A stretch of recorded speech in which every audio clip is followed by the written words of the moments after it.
brought to you by Palvi Agrico. आता शेतीसाठी जे काही लागणार ते घरपोच मिळणार, तेही मोबाईलच्या एका क्लिकवर. जवळपास 8 वर्षानंतर महाराष्ट्रात लोकशाहीचा उत्सव पार पडतोय आणि तो कसा तर कोणाच तरी डोळ्यात अश्रू आहेत, कोणीतरी रडतंय, कोणीतरी जिल्हाध्यक्षांच्या आणि आमदारांच्या गाड्या फॉलो करतंय आणि ॲट द एंड हे गणित कशासाठी आहे तर बॉस AB फॉर्म कुठे आहे. पुण्यात ह्याच्यापेक्षा नेक्स्ट लेवल किस्सा घडला आहे. काय तर एकनाथ शिंदेंच्या शिवसेनेकडून काही ठिकाणी डबल AB फॉर्म वाटण्यात आले आणि ते त्यांचे ते काल मी जेव्हा त्यांच्या महत्त्वाच्या नेत्यांशी बोललो तेव्हा ते मला कळलेलं पण होतं की असं असं झालं आहे. पण त्याची परिणिती कुठपर्यंत झाली बघा सगळ्याची, की पुण्यामध्ये प्रभाग क्रमांक 36मध्ये ज्यावेळी दोघांना फॉर्म दिलेत हे दिसलं, त्यातली एक व्यक्ती आली आणि तिने अक्षरशः तो फॉर्म आधीचा जो त्यांच्यासोबतचा ज्याने कोणी भरला होता तो फाडला. तो ज्या व्यक्तीचा फाडला त्या ढवळ्यांशी मी बोललो, ते म्हटल्यावर त्यांनी तो खाल्ला आणि हे सगळं असं गणित पुढं गेलं आहे. पण आता खरंच काय घडलं आहे, घटनाक्रम काय हे समजून घ्यायला मी आत्ता निवडणूक निर्णय अधिकारी म्हणजे RO जे आहेत आमच्या सुप्रिया करमरकर मॅडम त्यांच्याकडे आलो आहे.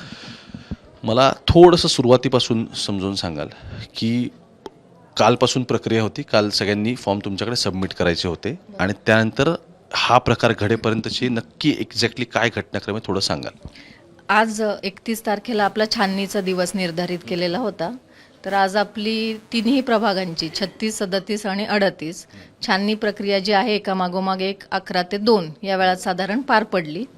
छाननी प्रक्रिया पार पाडल्यानंतर आमचे गठ्ठे उचलून ठेवत असताना हे संबंधित जे आहेत कांबळे यांनी त्या संबंधित आमच्या कर्मचाऱ्याकडे मला तो अर्ज दाखवा अशी विनंती केली आणि ते उचलून ठेवेपर्यंत त्यांनी तो जो आहे अर्ज वरच होता, त्याला वर जोडपत्र होतं पक्षाचं AB फॉर्म जोडपत्र 2 ते त्यांनी हिसकावून, गर्दी होती, छाननी जस्ट संपलेली होती आणि अर्जांचं चालू होती प्रक्रिया आणि अर्ज आपण छाननी करत असताना सगळ्यांना दाखवतो, तशी प्रक्रिया आहे छाननी करताना अर्ज दाखवायची. तर आपण उमेदवारांचे अर्ज दाखवतो. तर यांनी त्या गर्दीचा गैरफायदा घेऊन तो जो अर्ज आहे दुसरा अर्जाचा लावलेला जो AB फॉर्म तो त्यांनी हिसकावला आणि फाडला. पुढे काय केलं गर्दीमुळे आम्हाला समजून आलं नाही, पण ते बाथरूमच्या दिशेने धावले. काल तुमच्या 3 वाजेपर्यंत वेळ होती, काल 3 वाजे 3 वाजेपर्यंत वेळ होती, तोपर्यंत सबमिट केले. आज त्याची छाननी चाललेली होती. मुद्दा असा आहे, छाननीच्या वेळी संबंधित व्यक्ती तुमच्याकडे आली आणि त्यांनी समोर सांगितलं की दाखवा तो फॉर्म. बरोबर. त्यानंतर म्हणजे अधिकारी कोणी असेल ते म्हटले की ऑब्व्हियसली हातात तुम्ही देणार नाही. छाननीची प्रक्रिया पार पडलेली होती. हे जे संबंधित ज्यांचा फॉर्म फाटला गेलेला आहे हे छाननीमध्ये पात्र ठरलेले होते पक्षाकडून.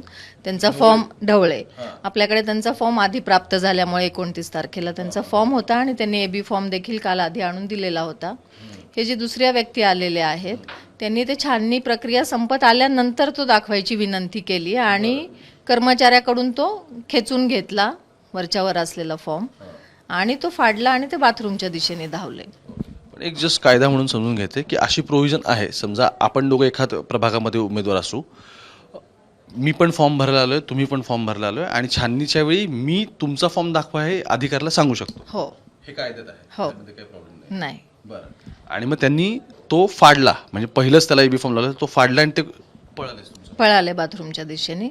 तर मग त्याविषयी लगेच आम्ही पोलिसांकडे तसं पत्रही दिलंय आणि त्याची नियमानुसार आपलं जे काही नोंदवण्याची प्रक्रिया असेल, कारवाईची प्रक्रिया असेल ती आपण लगेचच चालू केलेली आहे. मला एक समजून घ्यायचं आहे, समजा एखाद्या गठ्ठ्यातला एक फॉर्म फाडला तर थोडासा तिथे जो स्टेपल केलेला पेपर असेल तो वर राहिला असेल, बरोबर. त्यावरून तर आता तो तुम्ही पुरावा म्हणून तुम्हाला सबमिट करावा लागेल की बघा ह्याच्यावरून त्यांनी तो फाडून नेला. आता जो फाडून त्याने नेला तो वॉशरूमच्या दिशेने पळाल्यानंतर तिथे तुमचे अधिकारी काय पळाले त्याच्या मागे की काय झालं? हा, आपण त्यांना मागे जाऊन हाक मारली, ते बाहेर आल्यानंतर आता आपण चेक केलं पण तिथे खाली कागद किंवा असं काही आढळून आलं नाही. ओके, तिथे काय आढळलंच नाही. पण मग तो वॉशरूम मध्ये ज्या बाथरूम मध्ये गेला त्याच्या बाहेर अधिकारी उभे होते, त्यांनी काही नॉक केलं? हो, नॉक केलं. आपली नॉमिनेशन कक्षातच बाथरूम आहे. ते आले 2 मिनिटांनी बाहेर बाथरूमच्या. पण पॉसिबिलिटी हीच आहे की एक तर फ्लश केला असेल किंवा घालला असेल, असं सांगता येत नाही. म्हणजे आता ते तपासाचा भाग आहे. बरं. पण मग ते बाहेर आल्यानंतर त्यांनी काय सांगितलं? अधिकाऱ्यांनी विचारलं असेल ना, काय बाबा असं काय केलं? नाही, त्यांनी काही सांगितलं नाही. त्यांनी काही घोषणा वगैरे दिल्या आणि ते निघून गेले.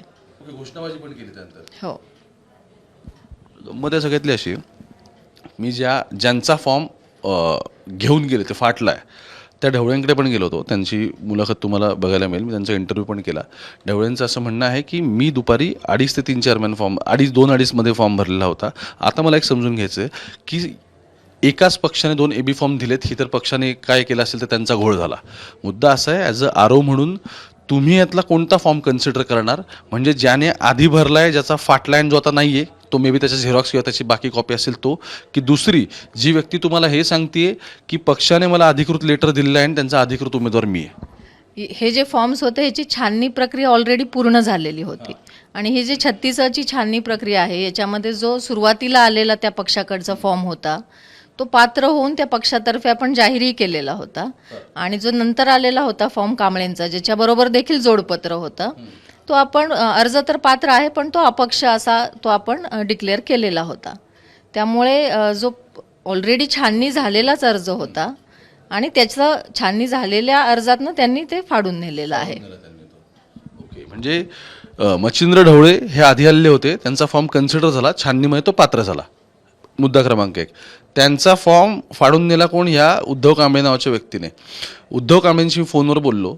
त्यांचं असं म्हणणं आहे की यांनीच म्हणजे ढवळेंनीच तो फॉर्म चोरला असं ते म्हणतात. एनिवे, पण ते इंटरव्ह्यू द्यायला तयार नाहीत, ते फक्त फोनवर माझ्याशी बोलतात. आता एक पुढचं, मॅडम तुम्ही म्हणताय की आम्ही कायदेशीर कारवाई केली. प्रोव्हिजन्स काय सांगतात ह्या घटनेमध्ये? समजा अशी घटना घडल्यानंतर तुम्हाला कायदेशीर कारवाई म्हणजे काय करावं लागेल?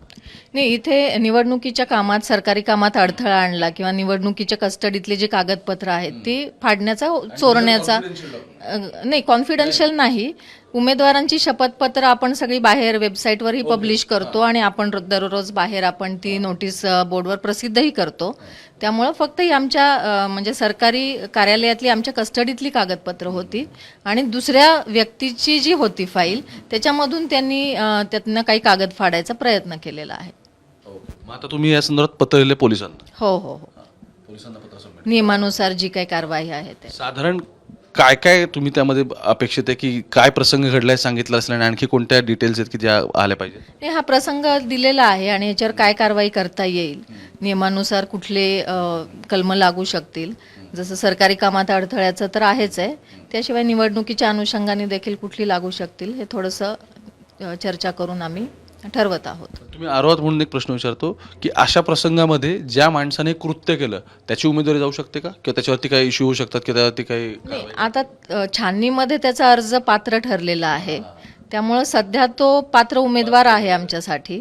त्याच्यावरची गुन्हा दाखल होईल आणि पुढची कारवाई आपण ती कळेल आपल्याला 1-2 दिवसात. खूप खूप धन्यवाद. काय मला हसू आवरत नाही आहे, पण घटना सिरियस आहे. आता ते गणितच असं झालं आहे की कालपर्यंत मी या व्हिडिओच्या सुरुवातीला तुम्हाला सांगितलं होतं की कालपर्यंत आपण काय काय बघू होतो तर लोक गाड्यांच्या मागे पडत आहेत, कोणीतरी नेत्याला अडवत आहे, कोणीतरी अडवून शिवाय काय देत आहे, कोणीतरी कुठेतरी फार्म हाऊसचं गेट तोडूनच घुसलेलं आहे. एक जर म्हणजे महिला तर पुण्यामध्येच मला असं म्हणाली की अहो नीलम गोरेंनी तर मला सांगितलं की तुमचा AB फॉर्म त्यांच्याकडे दिला आहे आणि त्यांनी तो फॉर्म चोरला आणि तो भरला आहे. या सगळ्याचा कळस म्हणजे आज काय झालं तर छाननीच्या प्रक्रियेदरम्यान एका व्यक्तीने फॉर्म मागितला. फॉर्म म्हणजे त्याने दाखवा असं सांगितलं, अधिकाऱ्याने तो लांबून दाखवला, याने तो फाडला, घेतला आणि ज्याचा फाडलाय तो माणूस म्हणतो की अहो त्याने तो खाल्लाय. वार आहे, लोकशाहीचा उत्सव आहे, सेलिब्रेट करा नक्की. नवीन वर्षाच्या त्या निमित्ताने तुम्हाला शुभेच्छा. मुंबई तक पाहत राहा. कॅमेरा पर्सन गोपाळ सोबत मी ओमकार थेट, पुण्यावरून.